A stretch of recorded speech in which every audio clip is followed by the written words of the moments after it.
Hi అండి, అందరూ ఎలా ఉన్నారు? బాగున్నారా? నేనైతే చాలా బాగున్నానండి. ఈరోజు నేను చిన్న వ్లాగ్ వీడియోతో అయితే వచ్చాను. మార్నింగ్ రొటీను ఎలా ఉంటుందో చూపిస్తాను, చూసేయండి.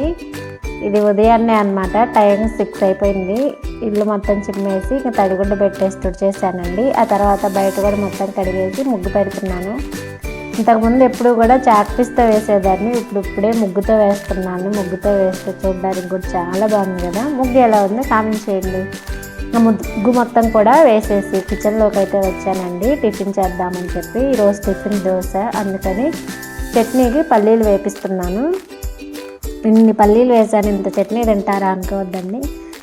దోసపిండి పట్టిన, ఇడ్లీ పిండి పట్టినా కూడా 2-3 రోజులు ఉంటుంది కదా, అందుకని చెప్పి ఒకేసారి ఆ 2-3 రోజులకు సరిపడా పల్లీలను అయితే వేయించుకొని డబ్బాలో పెట్టేసుకుంటాను. ఎక్కువ హడావిడి లేకుండా ఉంటుంది కదా. పల్లీలు కూడా చక్కగా వేగిపోయాయి. ఇప్పుడు పల్లీలని స్టవ్ ఆఫ్ చేసేసుకొని ప్లేట్లో పెట్టేసుకున్నాం. లేదంటే మాడిపోతాయి కదా, అందులోనే ఉంచితే. ఈ పల్లీలు వేడి చల్లారేలోపు పిల్లలకి డ్రై ఫ్రూట్స్ని మొత్తం కూడా ఒలిచిచ్చేస్తాను. నైటే బాదం పప్పు అవి నానబెట్టేసానండి. పిల్లలు కూడా బ్రష్ వేసుకొని వచ్చాను.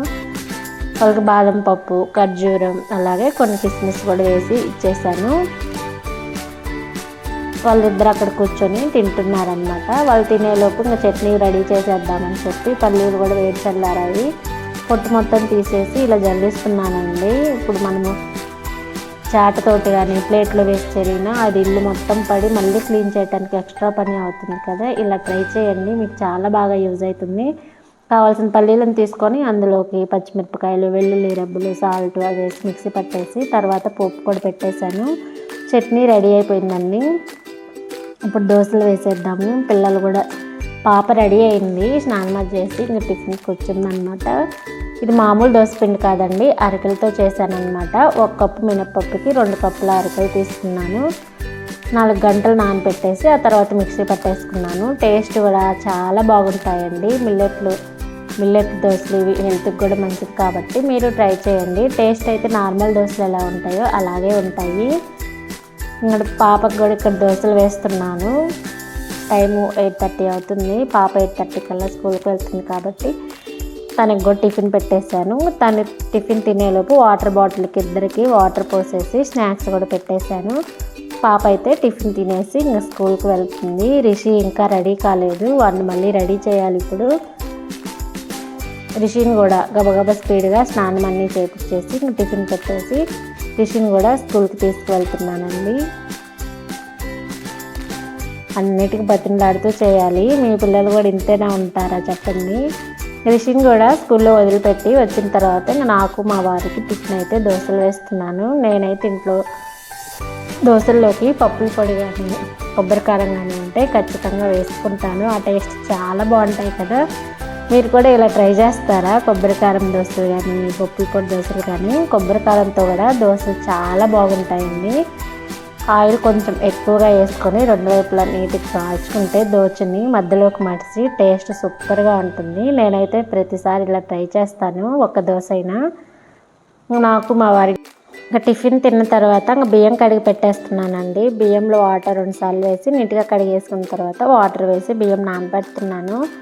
అన్నం బాగా ఒదిగి వస్తుంది కదా, వెంటనే వండకుండా. బియ్యం కడిగి పెట్టేసిన తర్వాత ఇప్పుడు ఉదయాన్నే వేపు పెట్టుకున్నాం కదా పల్లీలు, వాటిని డబ్బాలో వేసి పెట్టేస్తున్నాను. చూడండి, ఎక్కడ పక్కన వేస్ట్ అంతా పడకుండా చక్కగా దాంట్లో పడిపోతుంది కదా. ఇలా డబ్బాలో స్టోర్ చేసి పెట్టేసుకుంటే ఉదయాన్నే నెక్స్ట్ డే మార్నింగ్ అయినా అలా హడావిడి లేకుండా ఉంటుందని నేను ఎప్పుడు ఇలాగే చేస్తూ ఉంటానండి.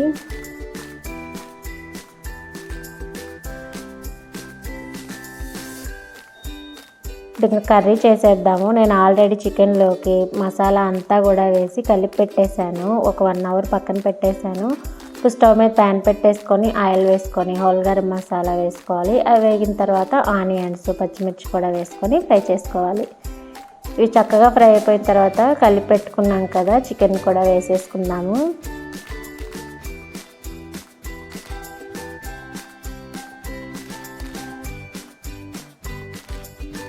చికెన్ కూడా వేసాం కదా, దాన్ని మొత్తం కూడా బాగా కలిపేసుకొని మూత పెట్టేసుకోవాలి.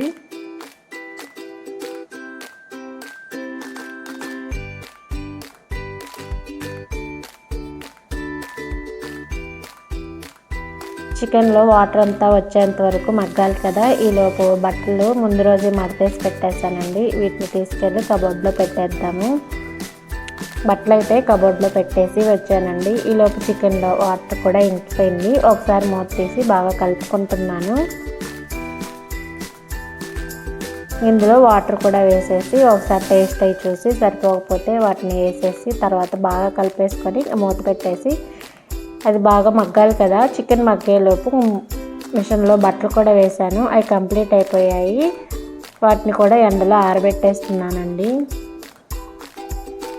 మాకు ఇలా బయట కట్టుకోవటానికి దండాలు అవేం లేవు, అందుకని ఇంకా స్టాండ్ తీసుకొని స్టాండ్ మీద ఆరేస్తూ ఉన్నాము. చాలా బట్టలే పట్టేస్తాయి స్టాండ్కి. బట్టలు కూడా ఆరబెట్టేసాను కదా. ఇప్పుడు వచ్చేసరికి చికెన్ కూడా రెడీ అయిపోయింది. చికెన్లోకి గ్రేవీగా టేస్టింగ్ కొంచెం ఎక్కువగా ఉండడం కోసం ముందుగానే జీడిపప్పు కొన్ని నానబెట్టున్నాను. జీడిపప్పు కొంచెం ఎండు కొబ్బరి కూడా తీసుకొని కొద్దిగా వాటర్ వేసి మిక్సీ పట్టేస్తున్నాను. జీడిపప్పు ఎండు కొబ్బరి దేంట్లో వేసుకున్నా కూడా ఎండు కొబ్బరిని ఫ్రైలో కానీ పులుసులో కానీ టేస్ట్ చాలా బాగుంటుందండి. కొద్దిగా జీడిపప్పు కూడా యాడ్ చేశాను, టేస్టింగ్ కొంచెం బాగుంటుందని. చికెన్ చక్కగా ఉడికిపోయింది. ఇందులోకి మిక్సీ పట్టుకున్నాం కదా జీడిపప్పు ఎండు కొబ్బరిని మొత్తం కూడా వేసేసుకొని బాగా కలిపి లో ఫ్లేమ్లో ఒక 5 నిమిషాల నుంచి స్టవ్ ఆఫ్ చేసేసుకుంటే చికెన్ కర్రీ రెడీ అయిపోతుందండి. కొత్తిమీర లేదు, అందుకని కొత్తిమీర నేను వేయలేదు. టేస్ట్ అయితే చాలా బాగుంది. ఈ చికెన్ కూర చేస్తూనే ఒక సైడ్ అన్నం కూడా వండేసాను. అన్నము చికెన్ కర్రీ 2 అయిపోయాయి. టైం అయితే కరెక్ట్గా 12 అయిపోయిందండి. ఇంకా నేను రిషిని తీసుకురావడానికి